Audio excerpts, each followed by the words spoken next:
afterward that it was really more of a selfish purchase. I was buying it for me.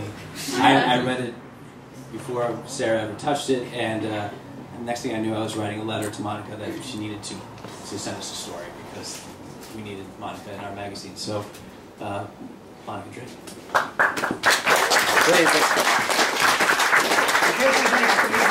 Monica Drake's book is called Clown Girl. It's available at Urban Outfitters or even Amazon.com if you want to go there. So please don't hesitate. Monica Drake. And I'll pick up the story where he just left off, which is that I got this really nice letter, this really wonderful letter in the mail, and it was so charming and fun and endearing that I had to send something in. I just thought this was really sweet. And after that we moved to email correspondence, and the emails were so funny and wonderful that I bought a plane ticket. I was like, I'm going to come down for that party because it sounds great. So here I am, and I just love it, and I love that magazine. This is my book. I have one book out so far. I have a lot of short stories in little magazines, and it's nice to have it all in one place in a book. So I don't know how many of you write. Do you guys write? You know, the short stories are great. They show up in little literary magazines here and there, but this really is nice to have it, especially sitting in Urban Outfitters. So that makes me happy. That made me happy. Writers write a book that goes in there. Just take your stuff and put it in one container. Because I spent years writing stories that came out in magazines with gaps in between. And I have a story out right now in The Sun, a magazine called The Sun, and I'm really proud of that one. That took about a year of finagling to get it in there, but now it's out, and it just came out, and it's the November issue, but it's out already as of, I think, yesterday or last week or something. So I'm happy about that one. But I'm going to read from a new book that I'm working on. I'm about halfway through drafting this book, so this is brand new stuff, and I just wanted to see, just put it out there and see what happens. The novel is called The Stud Book, which is a zoological term, scientific stuff. And the first chapter, I always title my chapters. I like to do that. I did it in Clown Girl, and I'm doing it again. And this chapter is called Dead Girl Solitaire. So, Dead Girl Solitaire in the beginning of The Stud Book. Here goes. Rick wasn't drunk yet, though the first wash of alcohol encouraged his brain to move gamely. He hunched over a bourbon, elbows on the glossy wood of a polished bar top, what had once been a slice of the body of a massive old-growth tree. Somebody, 100 years earlier, when loggers ruled, needed a place to sit a drink, and so felled a tree big enough to knock out a neighborhood. The place was a logger's watering hole turned wino's haven. More recently, a pair of midlife bankers bought the building and hired a Vietnamese crew to peel molding plywood off the windows. They aired out aged smoke, put up red velvet and gold-flecked wallpaper, and lined glass shelves with a higher grade of hooch. The bartender was young, hair in his eyes, in a button-down shirt. He was relaxed behind the counter, like somebody's son hired to mix drinks for a family wedding. Chances were Rick, at 42, had known that bar as long as the bartender had been alive. The new owners added 3 flat-screen TVs. One, almost overhead, showed the news. Another, just past the pool table, CSI reruns. The third was a string of ads. Rick watched TV, all 3 of them, and waited for a girl to die. His wait wouldn't be long. A disco rehash blasted a unifying soundtrack. A couple sat beside Rick. The woman's back made a wall where she turned away. She and her date shared a plate of assembly line, Cisco-style calamari. The bartender tossed a damp rag in the air, caught it and wiped the counter down. Rick asked him, "Ever play Dead Girl Shots?" "Dead Girl Shot?" the bartender said, and leaned forward to hear better over the music. Rick said, "Shots." He lifted his glass to illustrate. "Drinking game." The woman beside him turned a greasy circle of calamari between her fingers. She sized up Rick, then swiveled back to her date.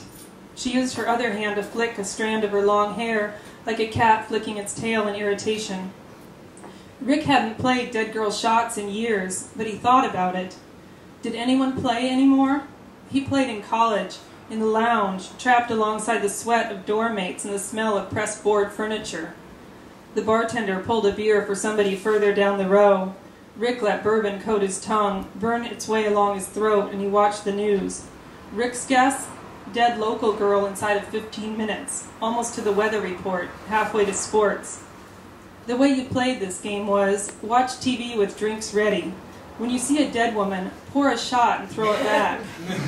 When you see a girl pulled out of the river, fake-looking TV lamp strangle marks on her pale neck, chug a pint.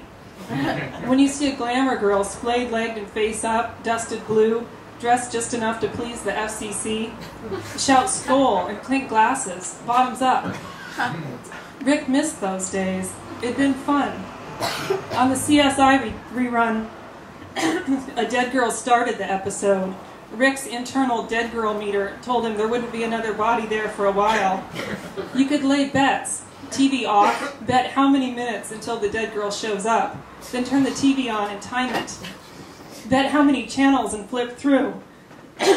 You can bet how many channels until the dead girl, or how many channels at any minute are showing the dead girl, with all the softness of her slowly rigor-mortisizing limbs. There's so many ways to play the dead girl game. Drunk, it's even better. If Rick were to guest direct an episode of anything, he'd put a dead girl in every 5 minutes, just to mess with his fellow gamesters out there.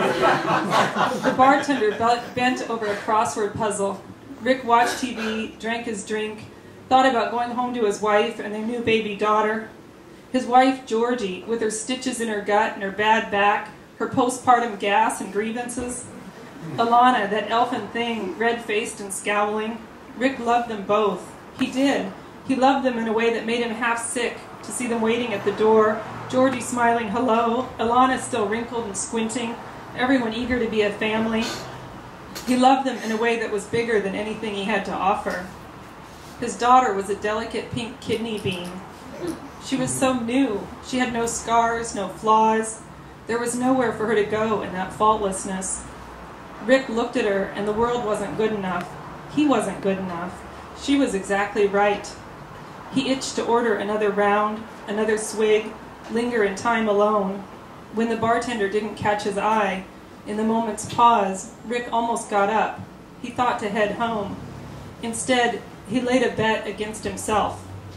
If the next dead girl showed up within 2 minutes on any one of the 3 TVs, he'd stay. He'd have another bourbon. If the girl didn't show, he'd pick up his keys, his coat, and close the tab. 2 minutes. He gave himself a 2-minute wager on Dead Girl Solitaire. Drive home or stay, drink or go. Either way, it was up to the dead girl now. The answer to the question that was the rest of Rick's night, maybe the rest of his life, he laid that in the girl's stiff blue hands. That's the end, chapter 1.